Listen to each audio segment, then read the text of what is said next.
Welcome to another conversation in the car. This is just a little quick one. Thank you for joining me. I just wanted to ask, when you look at yourself in the mirror and you look at your body, what are you disgusted by? Are you disgusted by the fat on the body? Are you disgusted by the size of your thighs? Maybe your wrinkles, your face isn't pretty enough. Like, what is it? But when you go deeper beyond that surface level stuff, what is actually sitting underneath there? What are you actually disgusted by? Maybe it's nothing. Maybe it's got nothing to do with being disgusted with yourself. Maybe you're feeling unloved. Maybe you had a tough childhood. Maybe you had parents that didn't express their love to you. Maybe you don't feel good enough. You feel worthless. All of those things that a lot of us do actually feel. We all tend to feel that same not enoughness, just in various ways, and it comes out in lots of different ways. Mine was a food addiction. I hated myself. I didn't think I was worthy of love, anyone's love. I didn't think I was good enough, so I ate myself stupid. I became large, and then I hated my body, and I blamed my body for being large, and it was just this vicious cycle of never-ending self-deprecation and self-loathing and hatred. And looking in the mirror, that's all I ever saw. I only ever saw that kind of surface level stuff of my body wasn't good enough. Therefore, I wasn't good enough. But it was because my body wasn't good enough. My body was never skinny enough.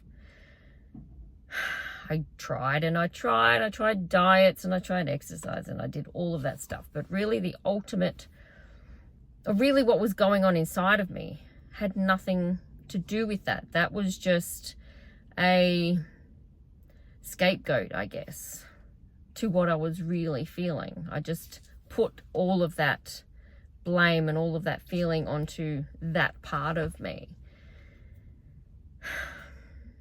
I didn't feel loved as a child. My childhood, when I look back, was not too bad. It wasn't great, but it really wasn't as bad as I think my mind likes to make out. And I put a lot of stuff on that, and I put a lot of stuff on my parents. And as a mother now, I can see what I couldn't see then, and that is that they had their own bullshit to deal with. Now, how do you deal with your own bullshit when you're trying to raise children? A lot of that comes out, and I've noticed that with myself. Like, if I'm angry with my daughter about something, it's probably not, she might be doing things she shouldn't be, but that anger is coming from somewhere else. It isn't actually coming from that situation. It's all the old feelings that still remain. So my childhood wasn't perfect. It wasn't really shitty. I mean, gosh, compared to some people's childhoods, mine was a dream. And I feel really guilty about feeling so strongly about my shitty childhood and how my parents were. But it was that lack of love that I felt. And even though it was there, it was intermittent. It was conditional. So my parents did the best that they could, but as a child, you want more than that from your parents. You want them to love you unconditionally. You want them to guide you and support you and be there for you, and to express that love in a way that an innocent mind can understand. I didn't get all of that as a child.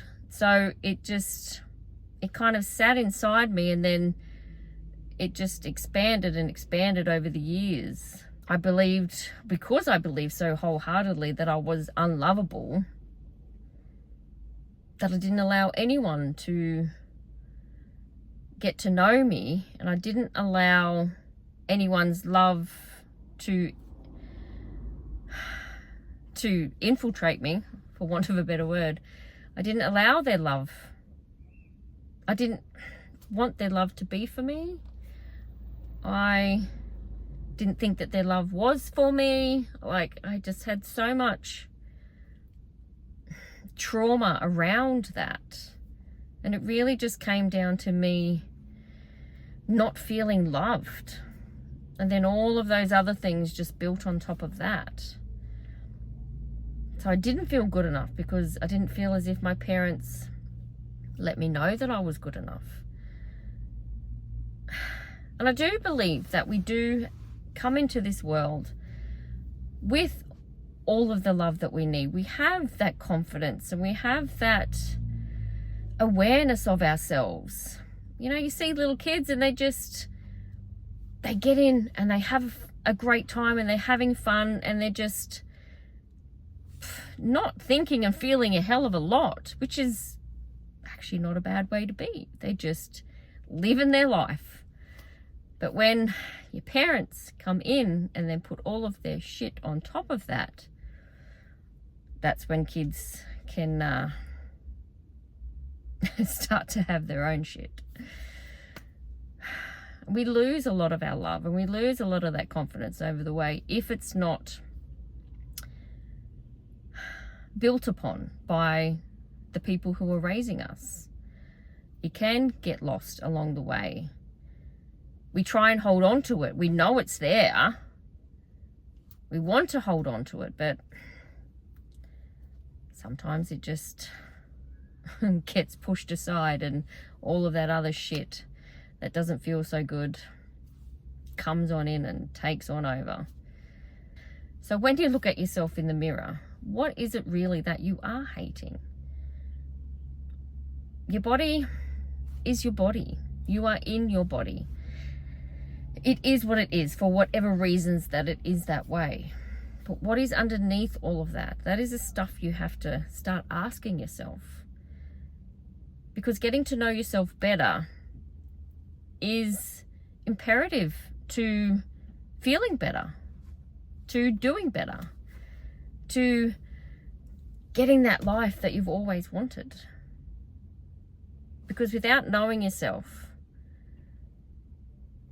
you get caught up in maybe other people's perceptions, other people's opinions and ideas, and especially society's opinions and ideas of what a woman is supposed to be and what she is supposed to look like.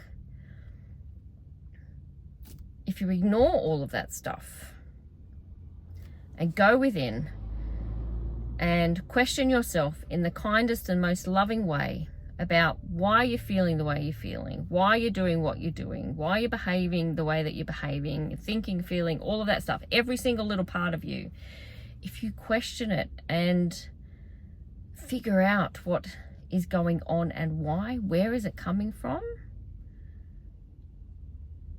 then it opens up. It just opens you up even more, and it gives you the ability to let go of a lot of that stuff.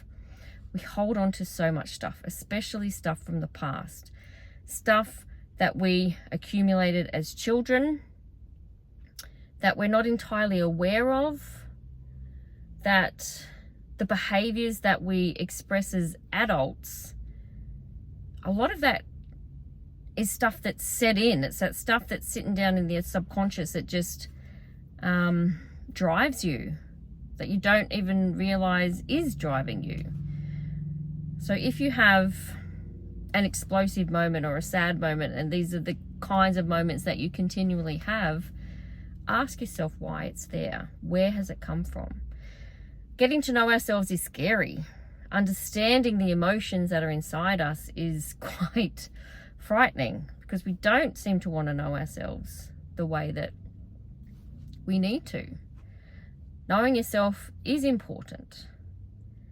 So as you're standing there in front of the mirror, looking at this body of yours, figure out why you hate yourself. Why are you looking at yourself with such disgust or disdain about a body that just wants your love? Question everything. And really just hold on to this one little piece of deserving that you are allowed to have. You are allowed to deserve all of the good things in the world. So maybe the next time you look at yourself in the mirror, really look at yourself. We're not very good at that either, are we? We don't like what we see. Just think about whether this is how you want to think and feel from now on. Do you want to hate your body? Do you want to hate yourself? Do you want to feel all of those yucky feelings that you have been feeling for many, many years? Get to know yourself better. Because you are worth knowing. All of that shit inside of you is worth knowing. All of that stuff. The good and the bad. It all has to be figured out. It all has to be looked at and acknowledged and loved. You get to love every single part of yourself. Thank you so much for joining me in this conversation in the car. I really appreciate you taking the time to listen to what I have to say. Start listening to what you have to say.